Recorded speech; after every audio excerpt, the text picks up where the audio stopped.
भाजपा के प्रदेश अध्यक्ष बाबूलाल मरांडी लगातार संकल्प यात्रा पे हैं। 17 अगस्त से हुए इस यात्रा का एक तरीके से समझिए कि गांडेय विधानसभा में जो है आज कार्यक्रम हुआ। गिरिडीह जिले के लिए अंतिम संकल्प यात्रा था। कई भाजपा के लोग मौजूद थे। हालांकि बारिश की वजह से जो कौतूहल है एक तरीके से बना रहा, लेकिन फिर भी ये कार्यक्रम जो है ये सफल हुआ। और कोडरमा की सांसद जो है केंद्रीय शिक्षा राज्य मंत्री अन्नपूर्णा देवी भी इस कार्यक्रम में शामिल हुई थी। कुछ भाजपा के कार्यकर्ता हैं और कुछ नेता हैं, उनसे जानकारी लेते हैं कि क्या कुछ चल रहा है। क्या नाम है आपका? मेरा नाम हरि मंडल हुआ। हरि मंडल जी, ये जो संकल्प यात्रा है, आपको लगता है कि संकल्प यात्रा से कुछ बदलाव देखने को मिलेगा? सबसे पहले आप लोग का चैनल जो समाधान इंडिया है उसको धन्यवाद देते हैं। ये संकल्प रैली था, संकल्प यात्रा बाबूलाल मरांडी जी का था और माननीय शिक्षा राज्य मंत्री अन्नपूर्णा देवी जी का मेहनत था। जो बारिश में भारी संख्या भीड़ देखा गया, इसके साफ नजर है 2024 में बिल्कुल ठगबंधन के सरकार हेमंत सोरेन यहाँ से झारखंड से उखाड़ के जनता फेंकेगी। देखिए कुछ और भी युवा लोग हैं। क्या नाम है? नीरज कुमार राय। नीरज कुमार राणा जी, लग रहा है कि कुछ युवाओं के लिए भी हो पाएगा संकल्प यात्रा से? बिल्कुल, ये ठगबंधन की सरकार जैसे ही 2024 में खत्म होगी, भारतीय जनता पार्टी का सरकार बनेगा और सभी युवाओं के लिए एक अच्छे नौकरी का बेरोजगारी मुक्त होगा। देखिए जयप्रकाश मंडल जी हमारे साथ हैं, सांसद प्रतिनिधि भी हैं, जिला परिषद प्रतिनिधि भी हैं। कई सारा जो है इनका नाम के आगे टैग लगा हुआ है, लेकिन एक टैग जो है गांडेय विधानसभा में देख रहे हैं खूब चल रहा है, और वो है पोस्टर को लेकर के। देख रहे हैं कि कई जो नेता हैं वो अलग अलग पोस्टर लगा रहे हैं। और इस कार्यक्रम में भी जब लोग आए तो देखे कि नहीं, अपना जो लो लश्कर एक तरीके से समझिए अपने समर्थकों के साथ पहुंचे थे। टिकट को लेकर के लग रहा है क्या कुछ चल रहा है? देखिए, कार्यकर्ता जितने भी हैं भारतीय जनता पार्टी में ही एक संभव है यह कि कार्यकर्ता अपने मेहनत के बल पर, अपने लगन के बल पर अच्छे से अच्छे मुकाम पाती है। तो निश्चित तौर पर कार्यकर्ताओं में होड़ है और रहना भी चाहिए। इससे किसी को एतराज भी नहीं होना चाहिए। हम भी एतराज नहीं करते हैं। और जो भी पार्टियां जो अभी इंडिया गठबंधन की पार्टियां हैं वो परिवारवाद की पार्टी है। उसमें देखेगा कि बाप मरेगा तो बेटा बनेगा, बेटा मरेगा तो नाती, माने आने के राजतंत्र है। और मेरा भाजपा में भी तो परिवारवाद है। और ये इंडिया जो मेरा है वो प्रजातंत्र पूर्ण रूप से स्थापित है।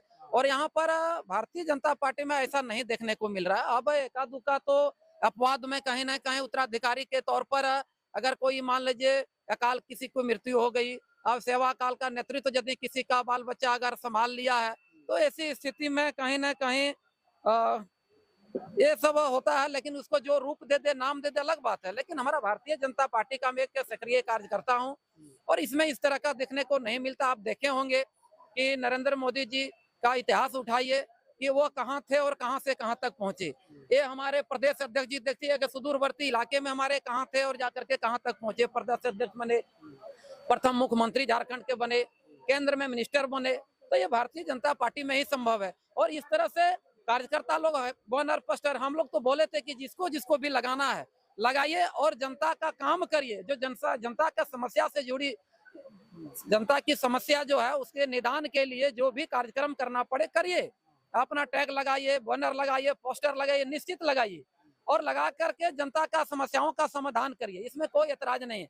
हम भी अपने आप को कहते हैं कि हम भी गांडे से चुनाव लड़ेंगे, हम भी पार्लियामेंट का चुनाव लड़ेंगे। क्यों नहीं हम बोलेंगे? क्यों नहीं हम अपने आशा और आकांक्षा रखेंगे? सपना रखना कोई गुनाह नहीं है। सपना हौसलों से सपनों की उड़ान होती है और हर कार्यकर्ता रखता है। तो हम उसको धन्यवाद देते हैं, शुभकामना देते हैं। अच्छा, एक बात बताइए, संकल्प यात्रा जो है इससे लगता है कि 24 की विधानसभा तो बाद में है, हालांकि लोकसभा पहले है, असर दिखेगा चूंकि इंडिया गठबंधन भी बड़ा मजबूती से चुनाव लड़ेगा। इंडिया गठबंधन ये ठगबंधन की सरकार है। आपको मैं बता देता हूँ, हमारे लोग एक जगह तकरीर कर रहे थे और इसमें बड़े बड़े कांग्रेस आरजेडी का बहुत से नेता लोग थे, बड़े बड़े लीडर लोग थे।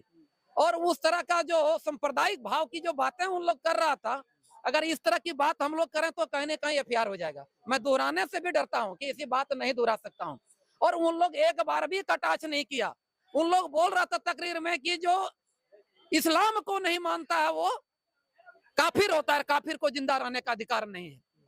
तो आज भी और जो है बड़े बड़े लीडर उसमें शामिल था, एक बार भी काट नहीं किया। आने हम हिंदू, सिख, ईसाई, बौद्ध, क्रिश्चियन, हम इस्लाम को नहीं मानते, हम अपना ये प्रजातांत्रिक के सभी धर्मों को पालन करने का अधिकार है। लेकिन वो बता रहे थे कि जो इस्लाम को नहीं मानता है वो काफिर होता है, उसको जिंदा रहने का अधिकार नहीं। बताइए इसकी मानसिकता क्या है? और हमारे धर्म सनातन में हम भारतीय जनता पार्टी के लोग यह नारा देते हैं कि प्राणियों में सद्भावना हो और विश्व की कल्याण हो, सबका साथ और सबका विकास। उसमें इसमें बहुत आसमान और जमीन का अंतर है। हमारी मुकाबला हमारे संस्कृति की मुकाबला नहीं कर सकता है। हम सनातनी हैं, हम भारतवासी हैं, हम सबका साथ और सबका विकास की बात करते हैं।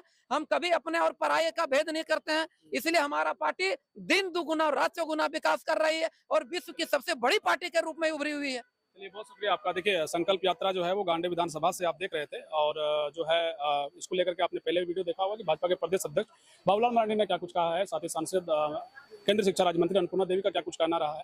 40 दिनों तक जो है ये यात्रा चलनी है। 17 सितंबर से, माफ करिएगा, 17 अगस्त से ये यात्रा की शुरुआत हुई है। अब देखना यह होगा कि 2024 में इस संकल्प यात्रा का कितना भाजपा को लाभ होता है। खबरों के साथ हम आपको जोड़े रखेंगे। देखते रहिए समाधान कब तक। बहुत शुक्रिया, बहुत धन्यवाद। जय हिंद, जोहार, झारखंड।